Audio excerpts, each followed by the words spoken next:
Paulo. Obrigado por estar aqui, Paulo. Tudo bem? Tudo bem, Valter. Um prazer estar aqui com vocês. Paulo, eu queria começar com milho, mas eu queria começar com a outra coisa. A gente ficou pego de surpresa aí com mais corte do governo federal aí para o seguro rural, né? Que coisa terrível, né? A gente já teve injúria de 15%. Vocês estão aí começando a colheita do milho no Brasil e do milho de segunda safra, e a gente está passando por essa dificuldade. Fala um pouquinho o que você achou disso, hein? É lamentável, porque primeiro que fomos pegos de surpresa, né? Não houve nenhum debate, nenhuma discussão prévia sobre o tema. O seguro agrícola tem sido um problema para nós, porque ele sempre é insuficiente para a cobertura do Brasil todo. Várias iniciativas têm sido discutidas sobre a ampliação do seguro agrícola e não, obviamente, a redução como nós estamos sofrendo agora, que quase metade do seguro agrícola está contingenciado. Não sabemos o que isso vai acontecer, né, para frente. Pega num momento difícil, mais uma vez, o Rio Grande do Sul, com enchentes, quem mais tem precisado e ainda tem carregado problemas de safras anteriores. Então, é bastante difícil a situação do seguro agrícola no Brasil. A gente precisa aprofundar isso. O ano passado nós tivemos a oportunidade de estar lá nos Estados Unidos com membros da Frente Parlamentar da Agropecuária, discutindo e entendendo como funciona o seguro agrícola lá nos Estados Unidos. Vimos que mais de 85% da área de agricultura de grãos, aí, especial soja e milho, são cobertas por seguro. O que torna a agricultura americana uma agricultura viável também, segura do ponto de vista do agricultor, porque tem esse respaldo do seguro agrícola. Então, a gente está muito incipiente nessa discussão e a gente precisa aprofundar não só o tema do seguro agrícola, mas também o tema do plano safra, que ano após ano, né, entra ano, fecha ano, a gente fica nessa indecisão do que vai acontecer, de como virar o plano safra, e parte disso também entra a discussão do seguro agrícola. Eu até fico pensando assim, daqui a 2 semanas tem plano safra, né, sendo anunciado, com essa taxa de juros que é a mais alta desde 2006. É um grande desafio para o produtor. E o Brasil, o milho, eu acho às vezes, Bertolini, que as pessoas não sabem que milho é, na verdade, o alimento de proteína animal, que é a coisa mais barata que o brasileiro come, né? Que é frango e ovo. E o agro brasileiro passa por muita dificuldade e pouco reconhecimento por parte do governo federal. Eu gostaria de não ter que dizer isso, mas é verdade, porque o governo fala tanto de conter inflação de alimentos, mas se não houver investimento, não houver seguro, é difícil para a gente, né?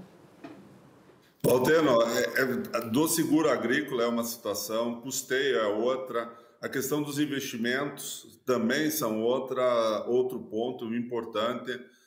Quando você fala da questão da inflação de alimentos, da segurança alimentar, a gente necessariamente passa também pela discussão sobre a armazenagem de grãos.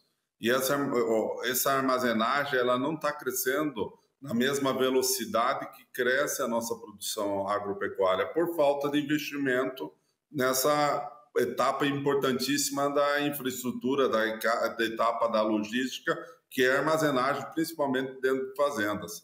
Então, se a gente não tem local para armazenar, obviamente que no momento da colheita os preços desabam, isso cria um desestímulo e tira a renda, obviamente, do produtor. Do outro lado, cria uma despesa a mais para a indústria que processa esses grãos, já que não há possibilidade de armazenar lá no local de produção, a indústria que precisa funcionar o ano todo precisa investir em armazéns. E aí ela também faz uma pressão negativa no momento da colheita para comprar esse produto agrícola, no caso o milho, pelo preço mais barato possível, porque ela tem que carregar esse estoque para o próximo ano todo, a um juro cada vez mais alto. Então, ela vem pressionando os preços para baixo. Então, é um processo ruim para o agricultor, é ruim para a indústria e, obviamente, é ruim para o consumidor final, que carrega toda essa ineficiência e esse custo no preço do nosso produto final e que não resulta em renda para ninguém. É, na verdade, uma perde, um processo de só perda ao longo dessa cadeia toda. Então, para a gente continuar crescendo de uma forma estruturada e que a gente possa garantir produtos no momento certo, o ano todo, a gente precisa necessariamente investir em armazenagem. E a gente não tem feito isso de uma forma adequada. E o problema, Valteno, é que nesse momento nós começamos a discutir novamente o Plano Safra, que não tem ainda bem certa data de lançamento, e volta-se ao tema sobre recursos para o PCA, que é armazenagem. E esse ano aconteceu uma coisa diferente do que acontecia nos anos anteriores, que logo esgotava os recursos. Esse ano, o PCA até 6 mil toneladas, que é o PCA grãos, que é específico para armazenagem de grãos, porque o outro PCA, chamado PCA-D+, ele abrange outros produtos agrícolas, não somente grãos. Esse PCA de até 6 mil toneladas, ele está com, entre aspas, sobra de recursos. Mas, na verdade, há demanda, a indústria brasileira tem pedidos de agricultores querendo fazer estruturas, mas os bancos não estão financiando. Então, a notícia que pode surgir aí, já começa, é que sobrou dinheiro. Não, não sobrou dinheiro, tanto é que o déficit de armazenagem continua crescendo, a fila de agricultores nas indústrias que fabricam equipamentos, esperando que os seus financiamentos sejam liberados. Então, essa comunicação, esse dinheiro, na verdade, não está chegando a quem precisa, que são principalmente os agricultores de médio e pequeno tamanho de propriedade. Esses são os mais desassistidos e os que mais perdem por falta dessa infraestrutura. Então, a gente precisa rever, inclusive, o momento de lançamento do Plano Safra. Há discussões já sendo feitas que o Plano Safra seja uma lei que surja lá no parlamento, seja discutido dentro do orçamento geral e que possa ser liberado já em 1º de janeiro, no ano fiscal, e não uma raspa de tacho imprevisível, como tem acontecido nos últimos anos. E ela precisa também ter esse Plano Safra precisa ter uma visão plurianual e não assim imediato de um ano para o outro, principalmente para investimentos de alta complexidade, como é o caso da armazenagem e também de irrigação. Então, nós precisamos repensar tudo isso, a modernizar o crédito agrícola brasileiro para poder enfrentar um momento muito difícil da agricultura brasileira, que é um momento de preços agrícolas achatados, custos crescentes, em especial fertilizantes, momento também que juros estão crescendo absurdamente. Então, para a gente enfrentar isso, a gente tem que aprofundar essa discussão. Foi chamado aqui para falar de um tema, mas a questão econômica acabou. Mas vai ter um tempinho agora para a gente falar sobre esse processo de aprovação de novas biotecnologias no mercado internacional. O que está pegando, hein? Na verdade, existe uma assincronia entre os processos de liberação de biotecnologia. E eu lembro que tanto a soja como o milho, mais de 95% do que a gente produz no Brasil é proveniente de biotecnologia. E biotecnologia não é só transgenia, é edição gênica também. Então, alguns países, eles só começam o processo de análise, de liberação, de importação de produtos provenientes de países que utilizam a biotecnologia, quando aquele evento específico de biotecnologia já foi aprovado no país de origem, onde será produzido, por exemplo, o caso, o milho. Então, a China, por exemplo, é um processo assim. Então, existe biotecnologia já liberada, por exemplo, para lagarta do cartucho, disponível, né, vamos dizer, do ponto de vista técnico e regulatório para ser produzido aqui no Brasil, só que a empresa que tem essa tecnologia, ela não disponibiliza isso para nós agricultores, enquanto que a China, por exemplo, não libere essa tecnologia, porque a China é um eventual comprador desse milho brasileiro. O mesmo acontece com a União Europeia. Então, essa assincronia, quer dizer, esse delay, esse atraso entre a aprovação no país que vai produzir o grão e o país que vai consumir esse grão é muito grande. Existem alguns processos que no Brasil e Argentina há um reconhecimento mútuo. Isso é um caso, um case, né, de sucesso de cooperação entre países, sem, obviamente, passar por cima de órgãos regulatórios lá da Argentina ou aqui do Brasil, porque é uma via de mão dupla. E isso deveria ser avançado também, essa colaboração com países como, por exemplo, a China, que é um grande consumidor principalmente da soja. Do milho já foi lá em 23, esse ano é bem menor o consumo do milho brasileiro, para que os produtores tenham condição de usar essa tecnologia o mais cedo possível aqui no Brasil. Lembrando, Valteno, que tem um ponto só bem rapidinho.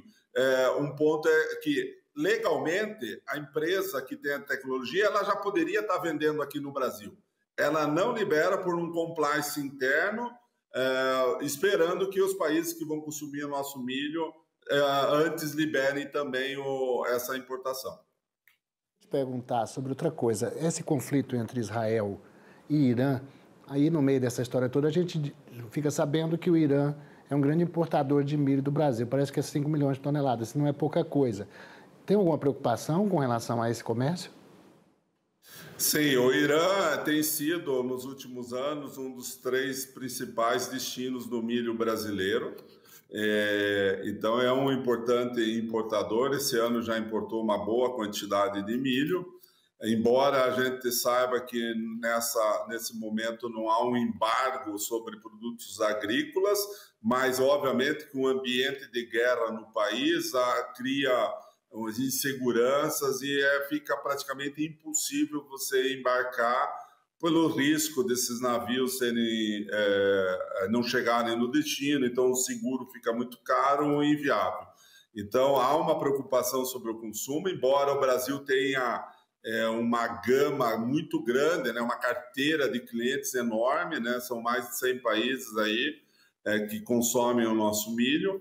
Então, a gente tem possibilidade de repor esse mercado para outras destinações, mas, do outro lado, a gente também importa fertilizante especial, os nitrogenados, que vêm do Oriente Médio e boa parte vem do Irã.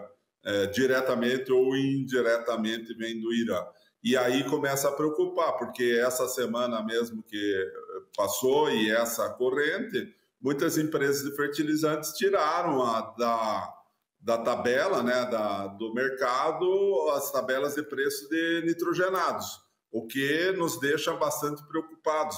No caso do milho, que é um grande consumidor de nitrogênio, já para estabelecimento dessa primeira safra de milho que acontece predominantemente aqui no sul do Brasil. Então, os preços, além de subirem, tem muitas empresas que não estão nem fornecendo preço, ou seja, não estão comercializando fertilizantes nitrogenados. Para finalizar rapidamente, nós estamos aí no início da colheita da segunda safra, parece estar um pouquinho atrasada em relação à anterior, mas a expectativa é de uma super safra de milho. Quanto é que vocês estão jogando aí? Eu tenho ouvido vários números, 126, 130 milhões de toneladas, é por aí mesmo? Por volta de 130 milhões de toneladas, muito próximo do que a gente conseguiu na safra 22-23. Graças a Deus tivemos uma boa safra, uma safra cheia, o que coroa, né, o trabalho e a dedicação de todos os agricultores e minimiza um pouco a questão dos preços baixos nesse momento. Então é uma safra para ser celebrada realmente, Valteno. Bertolini, obrigado pela sua participação aqui. Tomara que venha um plano safra aí mais robusto, seguro rural, que a gente consiga reverter esse corte aí, porque está pegando no contrapé muita gente, principalmente aí no sul. Então, um fim de semana abençoado aí para você e sua família. Obrigado para vocês também. Um abraço.